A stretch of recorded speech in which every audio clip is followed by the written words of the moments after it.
Peut-être déjà vous présenter. Alors Sébastien Leroy, maire de la ville de Mandelieu-à-Napoule, dans les Alpes-Maritimes. Voilà. Pour vous, sont survenues les inondations et les crues? Alors les phénomènes auxquels nous avons été confrontés dernièrement sont des phénomènes extrêmement puissants qui se déroulent dans un temps très court, où on peut avoir en quelques dizaines de minutes l'équivalent de plusieurs mois de précipitations. Donc on est un peu sur des phénomènes de type tropical. Et on est aujourd'hui confronté à une imprévision totale des crises auxquelles nous sommes confrontés. Quelles conséquences ces inondations ont eues sur votre urbanisation?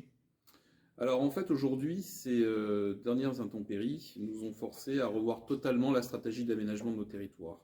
Pourquoi? Parce que nos villes ont été construites dans un temps où ces phénomènes climatiques n'existaient pas, où ne s'étaient pas manifestés, et aujourd'hui la nature reprend ses droits.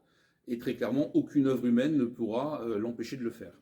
Donc on doit en urgence reconstruire différemment, renaturer, c'est-à-dire rendre de nombreux espaces à la nature, supprimer des habitations ou des espaces de vie pour les récupérer ailleurs et renforcer l'architecture existante tout en intégrant dans de nouvelles constructions des normes de résilience. Est-ce qu'il y a des documents d'urbanisme comme les PLU qui peuvent vous aider? Alors oui, les PLU sont un instrument. Un autre instrument très important à établir, ce sont les PPRI que fait l'État, notamment, qui dictent le risque. Et les plans locaux d'urbanisme permettent de réguler, de contenir et d'organiser les constructions par rapport aux citoyens. Parce qu'aujourd'hui, la plus grande difficulté, c'est de transmettre cette culture du risque à chaque citoyen pour qu'il l'intègre dans son quotidien. Parce que la leçon de tout ce qu'on a affronté, c'est que le jour où l'intempérie arrive, bien souvent, on n'a pas le temps de s'y préparer, on n'a pas le temps de s'organiser, et donc, bien souvent, le citoyen sera seul face au risque. Comment faut-il intégrer l'aménagement des cours d'eau pour faire de la prévention des inondations? Alors aujourd'hui, eh bien, il faut changer complètement ce qui a été fait depuis quasiment un siècle, c'est-à-dire que le cours d'eau, il faut lui rendre sa place. Il ne faut pas que la nature ou les constructions humaines puissent venir dicter sa loi, c'est-à-dire que le cours d'eau doit prendre tout son espace, on doit rétablir également les écoulements naturels. Vous avez parfois des cours d'eau qui ont été déviés, bouchés ou canalisés. Eh bien, tout cela devra être détruit parce que la nature, de toute façon, sa puissance, fera que les ouvrages humains seront anéantis. Comment la compétence de la gestion des milieux aquatiques et de la prévention des inondations, la GEMAPI, est-elle pour vous un outil positif, une opportunité à saisir? Alors la GEMAPI peut être une opportunité dans le sens où elle permet de concentrer les moyens qu'une collectivité seule n'aurait pas.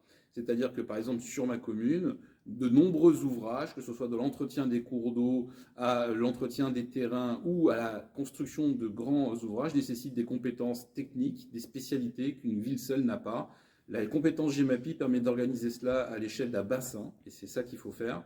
Et ça nous permet d'avoir des solutions concrètes phasées qui peuvent être financées et réalisées dans le temps. Et qu'est-ce que vous pensez d'un PAPI, si vous en conduisez un?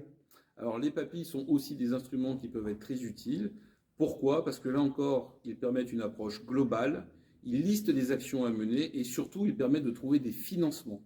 Pourquoi? Parce qu'une ville seule aujourd'hui ne peut pas faire face à l'ampleur de la tâche, au coût de cette mission et à la difficulté qu'elle implique. Donc les villes doivent se regrouper, mais pour se regrouper, il faut une stratégie.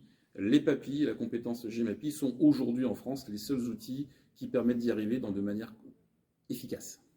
Merci. Est-ce que vous auriez juste un petit mot à dire à vos collègues élus guadeloupéens? Oui, bah déjà, je les salue. Sachez qu'on pense beaucoup à vous et qu'on est de plus en plus confronté visiblement à des phénomènes, je pense, similaires en termes de violence.